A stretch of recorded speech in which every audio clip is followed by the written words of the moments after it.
Ukraine has launched a war crimes investigation into a video posted on social media that appears to show a Russian soldier beheading a Ukrainian prisoner. The images have prompted international outrage. Russia says the authenticity of the footage needs to be established and has opened its own inquiry. Here in Ukraine, the gory social media video has brought back memories of the Bucha massacre just 1 year ago.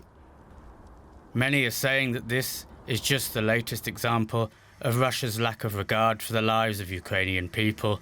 This is no accident. This is a video of Russia normalizing the destruction of life. President Zelensky called for a moment of silence to honor the slain soldiers' memory. The United Nations says it's shocked by the incident. Regrettably, this is not an isolated incident. In recent reports, the UN Human Rights Mission documented a number of serious violations of international humanitarian law, including those committed against prisoners of war. This latest violation must be properly investigated and perpetrators must be held to account. Meanwhile, Kyiv now claims the list of alleged Russian war crimes tops 77,000. And they also include not only murder, not only humiliation and rape. They also include the destroying of private property. They include forced deportation. They include forced detention of Ukrainians on occupied territories. They include looting on massive scale on the occupied territories and many other war crimes. I would say that practically there is any war crime in history that was not and is not committed by Russians on Ukrainian soil. The European Union called on Russia to abide by international law. This is yet another brutal reminder about the inhumane nature of the Russian aggression. Killing of prisoners of war is a very serious breach of the Geneva Convention and demonstrates once more Russia's complete disregard of international law, and particular international humanitarian law. The Kremlin and the Wagner Group deny their forces' involvement, saying that further verification is needed. Ukraine's security services say an investigation is already underway, as they vow to bring those responsible to justice. And we can go now to Kyiv, where DW correspondent Matthias Berlinger is standing by for us. Matthias, this is pretty bone-chilling stuff. And there's another video of what appears to show further executions also circulating now online. Walk us through, if you can, what these two videos show. Let's start with the other video that was not in this report. The other video appeared a few days earlier. It shows a military vehicle overturned, probably after hitting a mine, and bodies lying around, and these bodies are without heads. The heads have been seemingly chopped off. They have been beheaded. It's quite possible that it's quite probable also that they were beheaded, the bodies were beheaded and not the people, the soldiers, while they were still alive, although we cannot know this because this is a video where another troop of soldiers discovers them and describes what they see. So this video does not show, this is not as graphic as the one that we've just talked about. This one is really terrible. The soldier is alive in the beginning and he is beheaded alive. The video takes place in a wood or forest. There are trees around. The trees are green, so that points to this video having been filmed sometime during spring, summer, or early autumn last year. So it's not a recent video. That's what we know. We cannot see from the video where exactly it is taking place. Do we know, Matthias, anything about who might be behind this video? So the soldier who is beheaded is wearing a Ukrainian uniform, and the soldier who is beheading him is wearing a Russian uniform. We hear people talk, and there is one Wagner defector, one defector of this private military company that is seen as extremely brutal, that has a reputation as being extremely brutal, who said that he recognized some call signs and codes of the Wagner unit, but that's all that we have. So we cannot say with certainty where this was filmed and when and by whom and who are the people there. The soldier who is chopping off the head, he's masked. The government in Kyiv is saying it's investigating these incidents as war crimes, Matthias, the latest addition to a growing list, including places like Bucha. What does this type of violence do to a nation?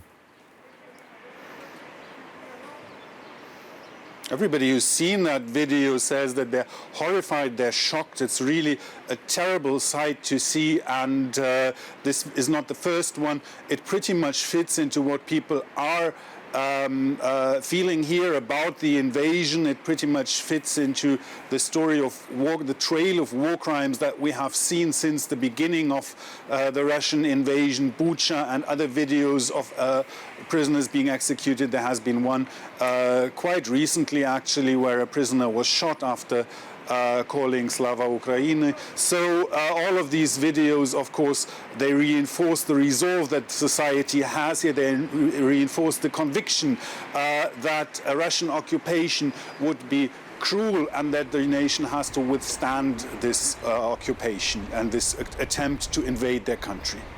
DW correspondent Matthias Billinger in Kyiv, thank you.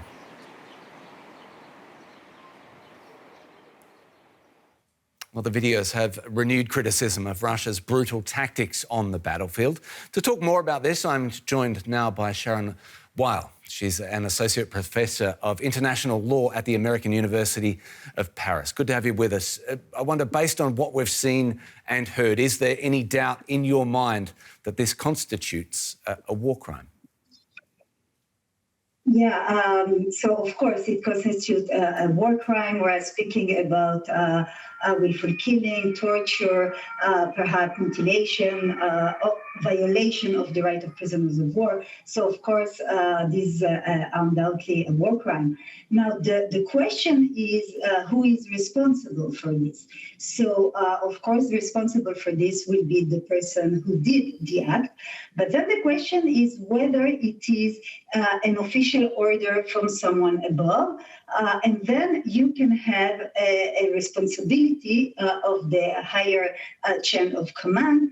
Also, if the commanders or even the political leader, let's say, if they know about these practices and do not do anything to prevent them, they could be also found responsible for this.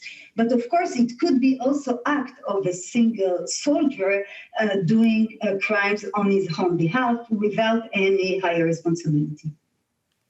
So, since invading Ukraine, Russian leadership has shown little respect for international laws or even the ones it's signed on to. So, short of the perpetrators turning themselves in, how do you bring these people to justice? Yeah. So again, about this specific act, I don't know if this is condoned by the Russian leadership, because when you have such cruel acts, you don't have necessarily any interest of saying that you condone them and that you allow them. So perhaps it will be to the Russian authority to prosecute those what they may call like bad apples, you know, those soldiers who are doing individual act like this, according perhaps to a Russian position. Otherwise, we've heard that the Ukrainian started an investigation into this, and then, of course, Ukrainian or any other state could have jurisdiction over this kind of war crime, but of course, you need to arrest the perpetrator, and this is quite complicated. Otherwise, we have also the ICC, which is in the picture, the International Criminal Court. But again, the International Criminal Court is dealing with really high level of responsibility, higher in the chain of command. And these kind of acts, if we can have more of them and to show that this is a pattern, it could be easier to argue that it is with the knowledge of the higher of the leadership. They do not do anything to prevent acts of torture against prisoners. So in the absence of any effective instruments to hold these people to account, what's to prevent more war crimes from happening in Ukraine?